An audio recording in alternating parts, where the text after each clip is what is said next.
ओम श्री दुर्गायै नमः। नवमोऽध्यायः। निशुंभवध ध्यानम। मैं अर्धनारीश्वर के श्री विग्रह की निरंतर शरण लेता हूँ। उसका वर्ण बंदूक पुष्प और सुवर्ण के समान रक्त पीत मिश्रित है। वह अपनी भुजाओं में सुंदर अक्षमाला, पाश, अंकुश और वरद मुद्रा धारण करता है। अर्धचंद्र उसका आभूषण है तथा वह तीनों नेत्रों से सुशोभित है। राजा ने कहा, भगवान, आपने रक्तबीज के वध से संबंध रखने वाला देवी चरित्र का यह अद्भुत महात्म्य मुझे बतलाया। अब रक्त बीज के मारे जाने पर अत्यंत क्रोध में भरे हुए शुंभ और निशुंभ ने जो कर्म किया उसे मैं सुनना चाहता हूँ।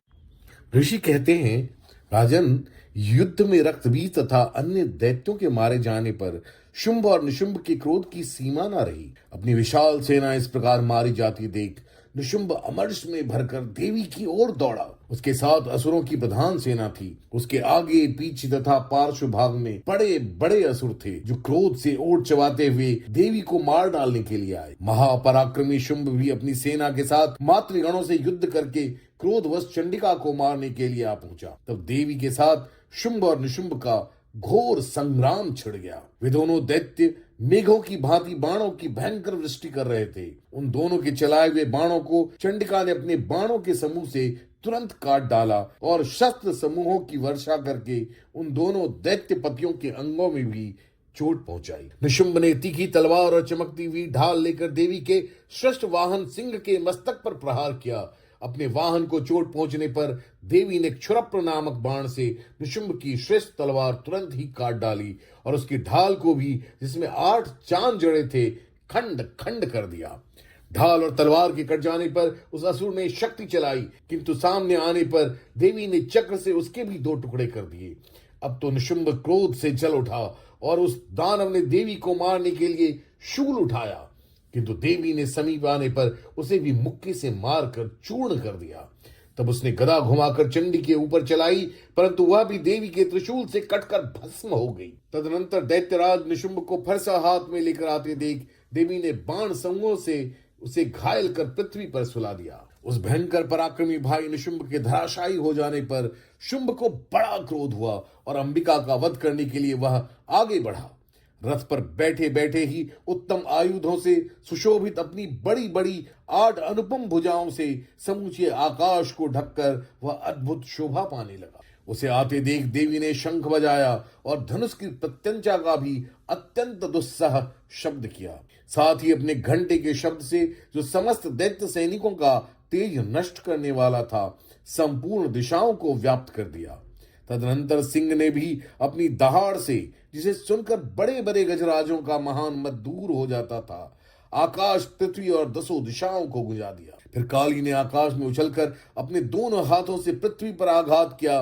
उससे ऐसा भयंकर शब्द हुआ जिससे पहले के सभी शब्द शांत हो गए। तत्पश्चात शिवदूती ने दैत्यों के लिए अमंगलजनक अट्टहास किया। इन शब्दों को सुनकर समस्त असुर थर्रा उठे, किंतु शुंभ को बड़ा क्रोध हुआ। उस समय देवी ने जब शुंभ को लक्ष्य करके कहा, ओ दुरात्मन, खड़ा रह, खड़ा रह, तभी आकाश में खड़े हुए देवता बोल उठे, जय हो, जय हो। शुंभ ने वहां आकर ज्वालाओं से युक्त अत्यंत भयानक शक्ति चलाई। अग्नि में पर्वत के समान आती हुई उस शक्ति को देवी ने बड़े भारी लूके से दूर हटा दिया। उस समय शुंभ के सिंहनाद से तीनों लोग गूंज उठे। राजन, उसकी प्रतिध्वनि से वज्रपात के समान भयानक शब्द हुआ, जिसने अन्य सब शब्दों को जीत लिया। शुंभ के चलाए हुए बाणों के देवी ने और देवी के चलाए हुए बाणों के शुंभ ने अपने भयंकर बाणों द्वारा सैकड़ों और हजारों टुकड़े कर दिए। तब क्रोध में भरी हुई चंडिका ने शुंभ को शूल से मारा। उसके आघात से मूर्छित हो वह पृथ्वी पर गिर पड़ा। इतने में ही निशुंभ को चेतना हुई और उसने धनुष हाथ में लेकर बाणों द्वारा देवी, काली तथा सिंह को घायल कर डाला। फिर उस दैत्यराज ने 10,000 बाहें बनाकर चक्रों के प्रहार से चंडिका को आच्छादित कर दिया। तब दुर्गम पीड़ा का नाश करने वाली भगवती दुर्गा ने कुपित होकर अपने बाणों से उन चक्रों तथा बाणों को काट गिराया। यह देख निशुंभ दैत्य सेना के साथ चंडिका का वध करने के लिए हाथ में गदा ले बड़े वेग से दौड़ा। उसके आते ही चंडी ने तीखी धार वाली तलवार से उसके गदा को शीघ्र ही काट डाला। तब उसने शूल हाथ में ले लिया। देवताओं को पीड़ा देने वाले निशुंभ को शूल हाथ में लिए आते देख चंडिका ने वेग से चलाए हुए अपने शूल से उसकी छाती छेद डाली। शूल से विदीर्ण हो जाने पर उसकी छाती से एक दूसरा महाबली एवं महापराक्रमी पुरुष खड़ी रह कहता हुआ निकला। उस निकलते हुए पुरुष की बात सुनकर देवी ठठाकर हंस पड़ी और खड़क से उन्होंने उसका मस्तक काट डाला। फिर तो वह पृथ्वी पर गिर पड़ा। तदनंतर सिंह अपनी दाढ़ों से असुरों की गर्दन कुचलकर खाने लगा। यह बड़ा भयंकर दृश्य था। उधर काली तथा शिवदूती ने भी अन्यान्य दैत्यों का भक्षण आरंभ किया। कौमारी की शक्ति से विदीर्ण होकर कितने ही महादैत्य नष्ट हो गए। ब्रह्माणी के मंत्रपूत जल से निस्तेज होकर कितने ही भाग खड़े हुए। कितने ही दैत्य माहेश्वरी के त्रिशूल से छिन्न भिन्न हो धराशायी हो गए।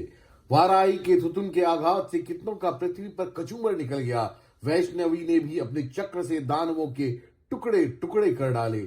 ऐन्द्री के हाथ से छूटे हुए वज्र से भी कितने ही प्राणों से हाथ धो बैठे। कुछ असुर नष्ट हो गए, कुछ उस महायुद्ध से भाग गए तथा कितने ही काली शिवदूती तथा सिंह के ग्रास बन गए। इस प्रकार श्री मार्कंडे पुराण में सावर्णिक मनवंतर की कथा के अंतर्गत देवी महात्म्य निशुंभ वध नामक 9वां अध्याय पूरा हुआ।